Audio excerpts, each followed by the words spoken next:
Tayo ngayon natitipon sa ngalan ng Ama at ng Anak at ng Espiritu Santo. Amen. Ang pagpapala ng ating Panginoong Kristo, ang pag-ibig ng Diyos Ama, at ang pagpagkaisa ng Espiritu Santo naway sumainyong lahat. At sumainyo rin. Mga kapatid, aminin natin ang ating mga kasalanan upang tayo maging marapat gumanap sa banal na pagdiriwang. Inaamin ko sa mapangyarihang Diyos at sa inyo mga kapatid na lubha akong nagkasala sa isip, sa salita at sa gawa at sa aking pagkukulang. Kaya sinasamo ko sa mahal na Birheng Maria, sa lahat ng mga anghel at mga banal, at sa inyo mga kapatid, na ako'y panalangin sa Panginoong ating Diyos.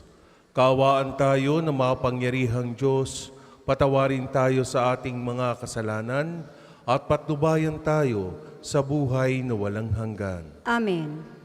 Panginoon, kaawaan mo kami. Panginoon, kaawaan mo kami. Kristo, kaawaan mo kami. Kristo, kaawaan mo kami. Panginoon, kaawaan mo kami. Panginoon, kaawaan mo kami. Manalangin tayo.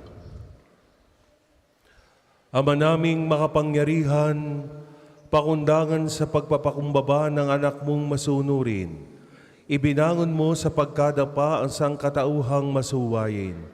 Ipagkaloob mo sa amin ang banal na kagalakan upang kaming sinagip mo sa kalipinan ay magkamit ng iyong ligayang walang katapusan sa pamamagitan ni Jesucristo, kasama ng Espiritu Santo, magpasawalang hanggan. Amen.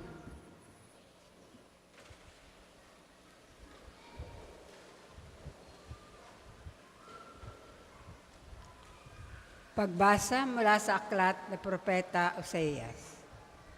Ito ang sinasabi ng Panginoon. Israel, manumbalik ka na sa Panginoon na iyong Diyos. Ang pagbagsak mo ay bunga ng iyong kasamaan. Dalhin ninyo ang inyong kahilingan. Lumapit kayo sa Panginoon at sabihin ninyo, patawarin mo na kami iyong kahabagan at tanggapin. Maghahandog kami sa iyo ng pagpupuri. Hindi kami maliligtas ng Assyria. Hindi kami sasakay ng mga kabayo. Hindi na namin tatawaging Diyos ang mga lalawang ginawa lamang ng aming mga kamay. Sa iyo lamang makakasumpong ng awa ang mga ulila. Sabi ng Panginoon, patatawarin ko na ang aking bayan.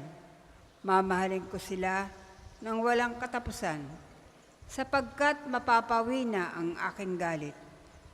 Ako'y matutulad sa hamog na nagpapasariwa sa Israel, at mamumulaklak siyang gaya ng liryo. Mag-uugat na tulad ng matibay na punong kahoy. Dadami ang mga sanga. Gaganda siya tulad ng puno ng olibo at hahalimuyak gaya ng Libano. Magbabalik sila at tatahanan sa ilalim ng aking kalinga.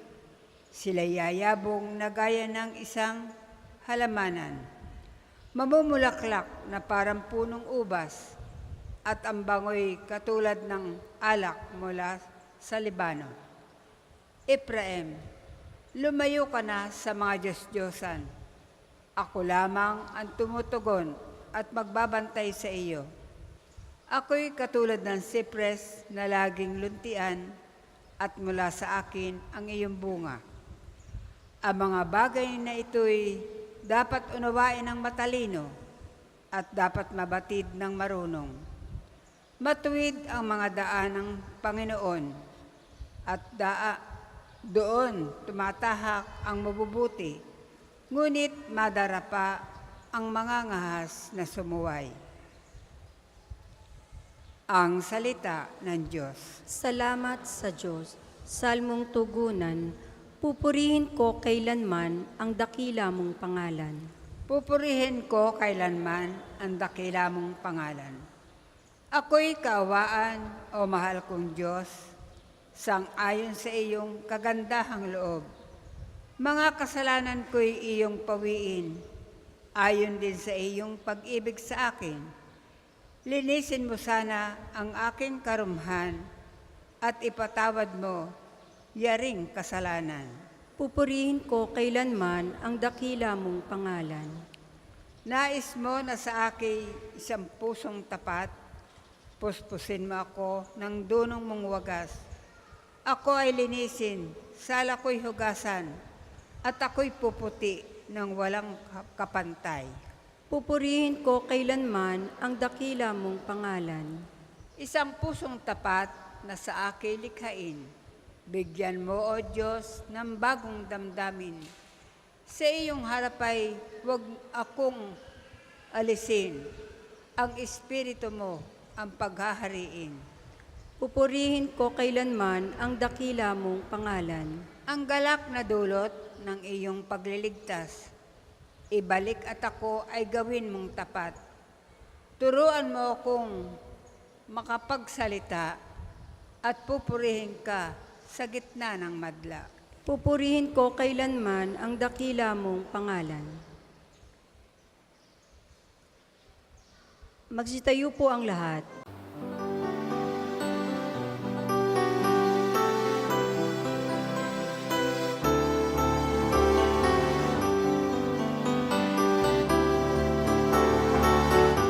Alleluia, alleluia, alleluia. Alleluia, alleluia, alleluia, alleluia. Alleluia, alleluia, alleluia. Alleluia, alleluia, alleluia, alleluia.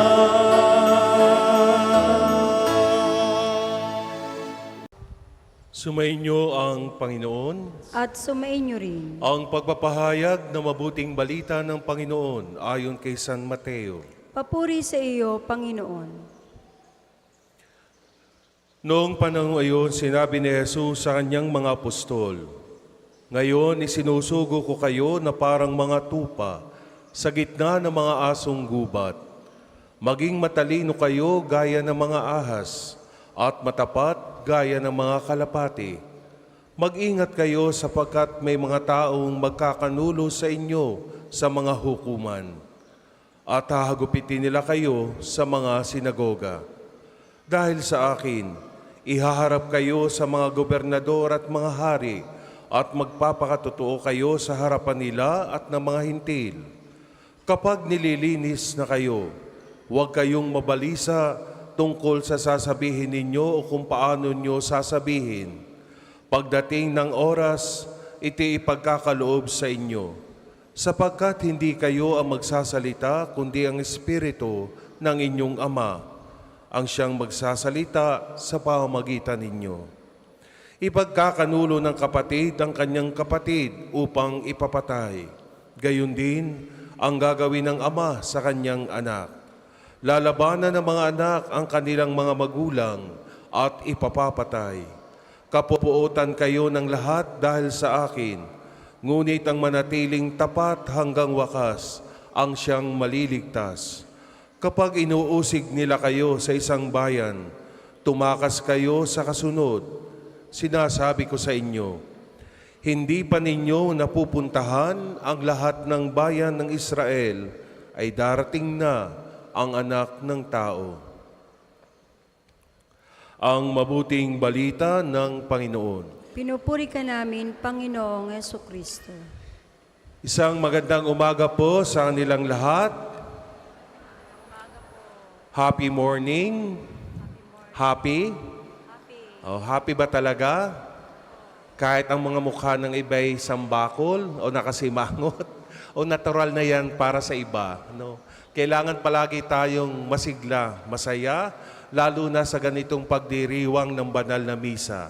Sapagkat ito ay ating pananalangin, pasasalamat sa Diyos sa lahat ng pagpapala at biyaya na ating tinatanggap mula sa Kanya. Hindi po ba? Kaya dapat palagi tayong masaya ang disposisyon sa mga ganitong pagdiriwang. At sa ating mga kapatid na bago pa lamang dito sa Pambansang Dambana at Parokya ni Santo Padre Pio, welcome po para sa inyong lahat. Lalo na yung mga sa unang pagkakataon ng mga first time. Marami po ba dito ang mga first timer dito sa Dambana? Pakitaas nga po ang mga kamay. Ayun, marami sila. So palakpakan po naman natin. Sana hindi ito yung una at huli. At ganun din sa palagian na pumupunta at dumadalaw sa Dambana ni Santo Padre Pio.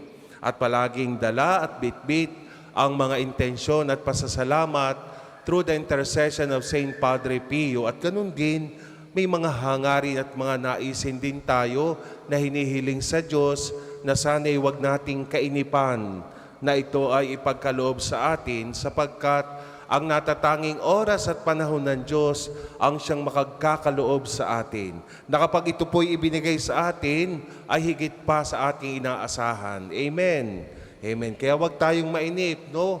Huwag nating madaliin ang ating mga idinudulog sa Diyos sapagkat yung oras at panahon niya ang siyang mangyayari.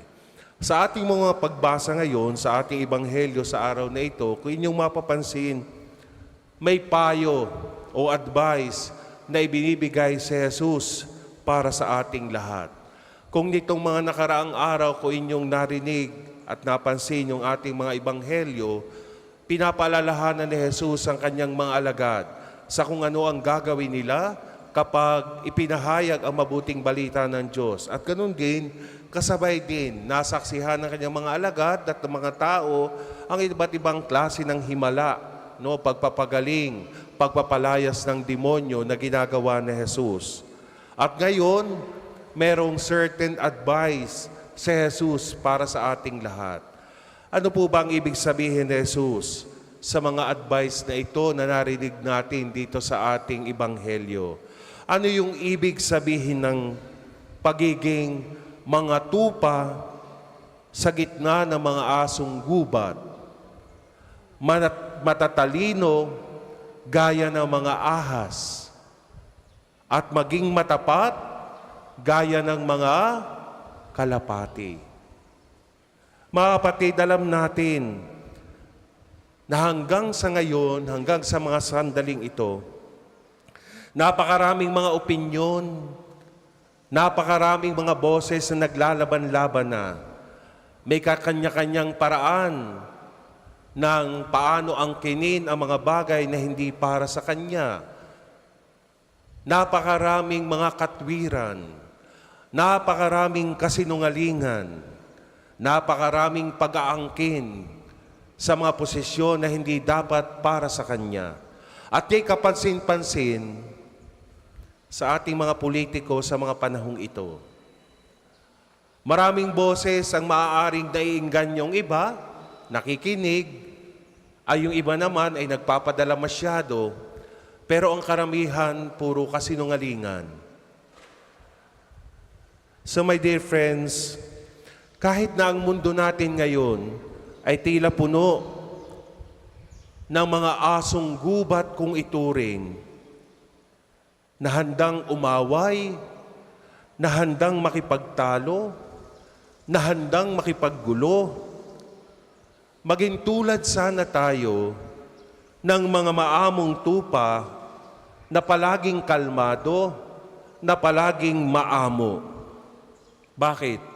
Nang sa gayon, tayo po hindi maging o mabitag, matukso ng pagmamataas, ng pagmamalaki, ng pagyayabang, pagbibintang sa kapwa,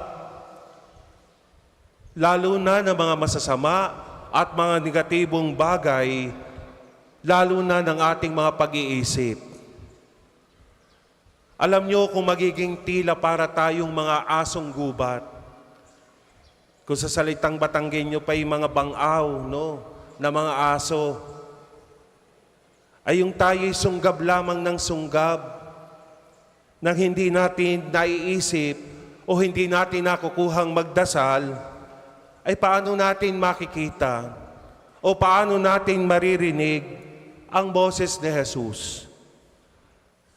Kung hindi nais at kalooban ng Diyos, walang saysay ang anumang pagpapagal o pagpapagod natin at yung mga lumalabas sa ating mga salita. Marami sa atin ang tila bagay parang mga asong gubat kung hamakin, manliit ng kanyang kapwa. Lalo pa kung sa palagay ng iba ay hindi sila magka-level. Kung sa palagay ng iba ay mas mataas ang kanyang posisyon at may sinasabi sa buhay. Marami sa atin ang napakadaling manghamak, mangmaliit ng kanyang kapwa, na sa kaunting yaman na hawak, ang feeling niya sa kanyang sarili, hawak na niya ang mundo, na kaya niyang apak-apakan at manghusga ng kanyang kapwa. Para kang asong gubat na handang lumapa ng mga taong mahihina. Pero ang advice sa atin ng ating Panginoon, maging maamong tupa. Palagi tayong maging kalmado sa mga taong baluktot ang mga pag-iisip at mga taong napakataas ng pagtingin sa kanilang mga sarili. My dear friends, kailangan maging wais din tayo tulad ng mga ahas, matatalino. Hindi yung mga ahas na mga mapanlinlang ang kanilang pagiging matalino o pagkawais. Ngunit ang katalinuhan ay nagagamit sa kabutihan. Hindi tayo parang ahas na nangaahas ng jowa ng may jowa. O ahas na nangaahas ng mga kaibigan para lamang maging mabuti ang ating relasyon sa kanila. Hindi tayo katulad ng mga ahas na mapanukso na nagbibigay kasamaan ng ating kapwa. Ang hinahanap sa atin at ibinibigay ng Diyos ay maging matalino sa paggawa ng kabutihan. Dapat alamin natin kung walang maidudulot na bubuti ang mga bagay-bagay sa ating mga pakikitungo sa ating kapwa. Matuto sana tayong umiwas at ilagay natin ang ating mga sarili sa mga bagay kung saan tayo magiging produktibo o productive sa ating mga sitwasyon, sa ating mga buhay. My dear friends, ang sinasabi rin ng ating Panginoon, maging katulad din tayo ng mga kalapati na matapat. Magandang maging inosente tayo at hindi marunong makisawsaw sa mga panghuhusga at pagiging tsismosa ng marami sa atin. Marami sa atin ang ganun ng pag-uugali. Mahilig makipagsawsaw o makisawsaw sa mga isyu ng ibang tao sapagkat sa tingin nila, mas nagiging masaya sila kapag nakikialam at nakikisawsaw sa mga problema ng ibang tao. Nagiging malisyoso ang marami sa atin sa pag-aakalang ito ang makakatulong sa ating kapwa. My dear friends, ang mawalang katuturang chismis o paninirang puri sa ating kapwa ay hindi maaaring ikatuwa ng ating kapwa. Ang maaaring paninira mo sa iyong kapwa ay maging paninira din ng iba sa iyo. Kung tayo'y maglalaan ng kabutihan, kabutihan din ang ating aanihin. Hindi po ba't kindness begets kindness? Kung ano yung ginawa mo sa iyong kapwa, ay sa ding babalik sa iyo. Hindi na kailangang pumatol ang marami sa atin sa napakaraming issue na alam mong ikakasama mo. Dahil alam mong mahigit na mas mabuti at dapat nating gawin na mas makakatulong para sa iba. At sa bandang huli, mga kapatid, kapag nagawa mo na itong lahat at ikaw pa rin ay nakaranas ng mga panghuhusga, pag-uusig, maaari mo nang isang tabi ito sapagkat batid mo na nagawa mo na ang lahat at tanging may nakakaalam na mga nagawa mong kabutihan para sa iyong kapwa. Alam mong tapat ka, alam mong hindi ka nang hamak.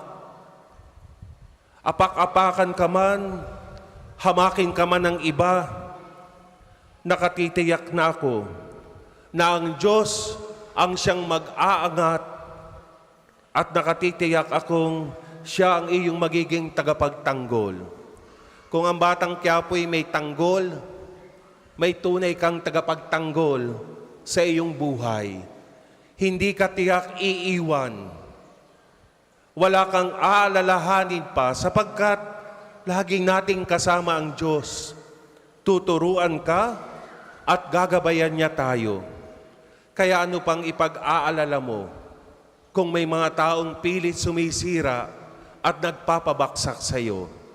Mayroon kang nag-iisang tagapagtanggol. Tanggol ng buhay mo, tanggol simula noong una hanggang sa wakas. Amen. Para po sa mga maghahandog ng sobre, pakihulog na lamang po sa buslo.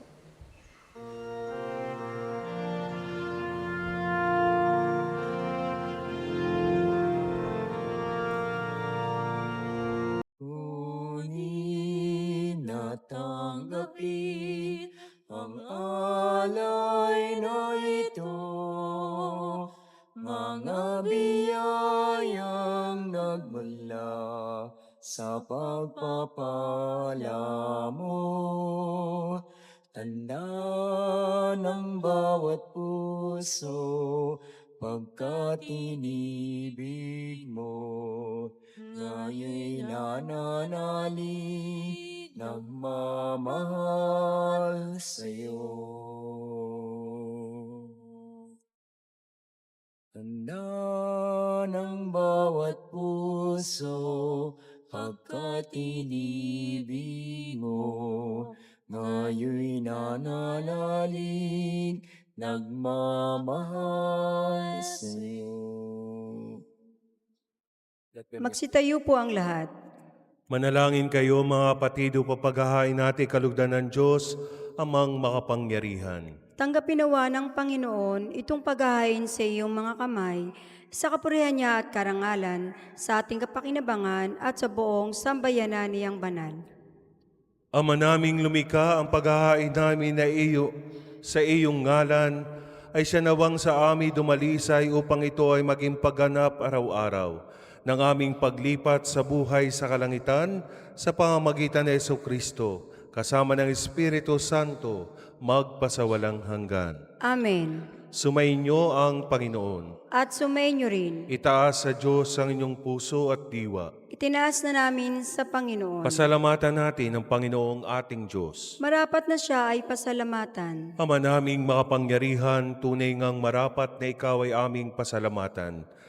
Ngayong pinagbibigyan mong ito'y aming maipahayag, kahit na ito'y walang anumang maidaragdag, sa kadakilaan sa iyo ay likas, sa pagpupuri nami ang nakikinabang, ay kami ring iyong pinakikiharapan, sa pamamagitan ng iyong anak na minamahal, kaya kaisa ng mga anghel na nagsisiawit ng papuri sa iyo nang walang humpay sa kalangitan, kami nagbubunyi sa iyong kadakilaan.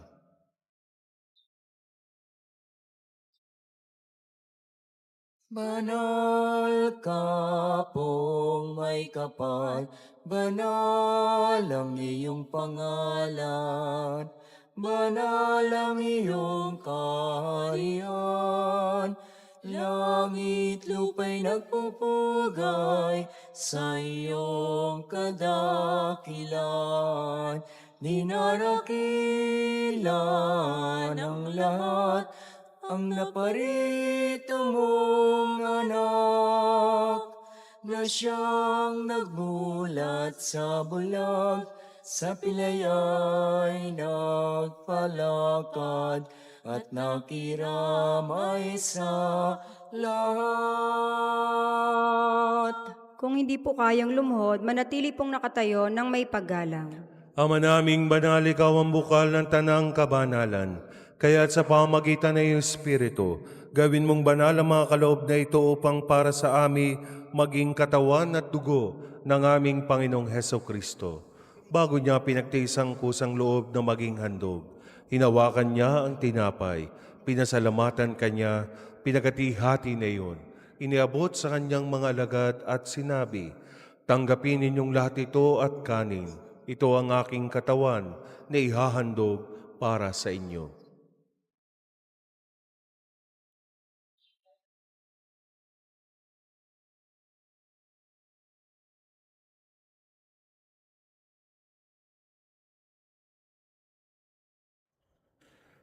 Gayon din naman matapos na ang hapunan, hinawakan niya ang kalis, muli kanyang pinasalamatan.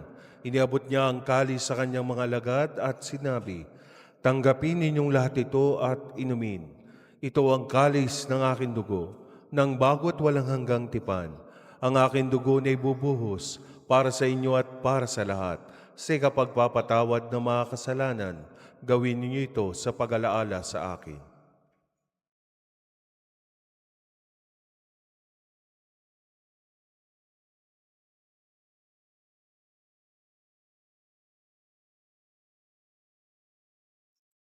Ipagbunyi natin ang misteryo ng pananampalataya. Si Kristo'y namatay, si Kristo'y nabuhay, si Kristo'y babalik sa wakas ng panahon. Ang mga ginagawa namin ngayon ng pag-alaala sa pagkamatay at muling pagkabuhay ng iyong anak. Kaya tiniaalay namin sa iyo ang tinapay na nagbibigay buhay at ang kalis na kakaloob ng kaligtasan. Kami nagpapasalamat dahil kami iyong minarapat na tumayo sa harap mo para maglingkod sa iyo. Sinasamo namin kami magsasalo-salo sa katawan at dugo ni Kristo ay mabuklod sa pagkakaisa sa pamamagitan ng Espiritu Santo. Alalahanin mo rin ang mga kapatid naming nahimlay na may pag-asang sila'y muling mabubuhay, gayon din ang lahat ng mga pumanaw. Kaawaan mo sila at patuloyin sa iyong kaliwanagan. Kaawaan mo at pagindapating kaming lahat na makasalo sa iyong buhay na walang wakas.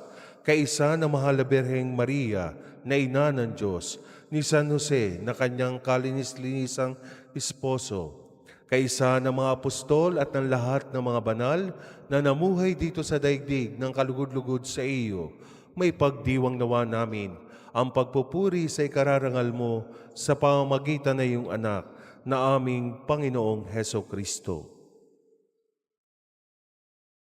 Sa pamamagitan ni Kristo, kasama niya at sa Kanya, ang lahat ng parangal at papuri ay sa iyo, Diyos sa mga mapangyarihan, kasama ng Espiritu Santo, magpasawalang hanggan. Amen. Amen. Amen.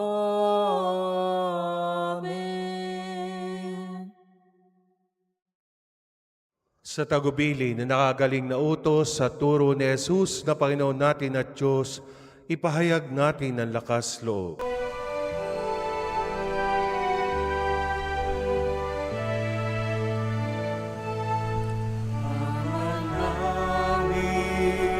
Sumasalangit ka, sambahin ang ngalan mo. Mapasa amin ang kaharian mo,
Hinihiling namin kami adya sa lahat ng masama, pagkalooban ng kapayapaan araw-araw, iligtas sa kasalanan, at ilayo sa lahat ng kapahamakan, samantalang aming pinananabikan ang dakilang araw ng pagpapahayag ng tagapagligtas naming Seso Kristo.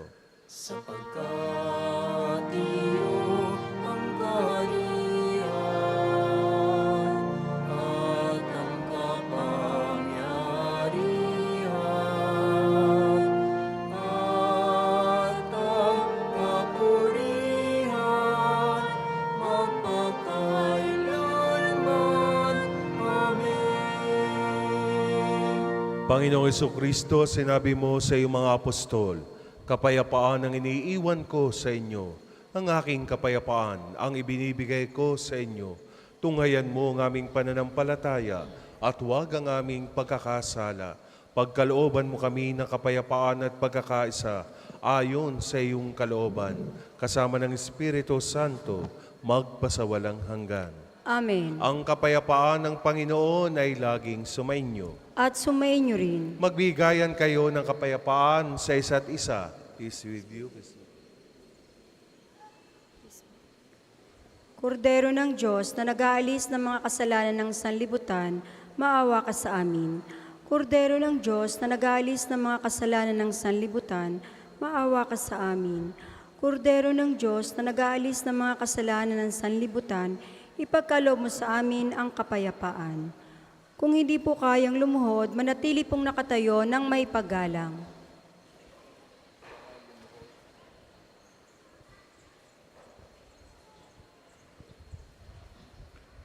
Ito si Jesus, ito ang kordero ng Diyos. Ito ang nag-aalis ng mga kasalanan ng sanlibutan. Mapalad ang mga inanyayahan sa kanyang piging. Panginoon, hindi ako karapat-dapat na magpatuloy sa iyo, ngunit sa isang salita mo lamang ay gagaling na ako. May the body and blood of Christ keep me safe eternally.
Manalangin tayo.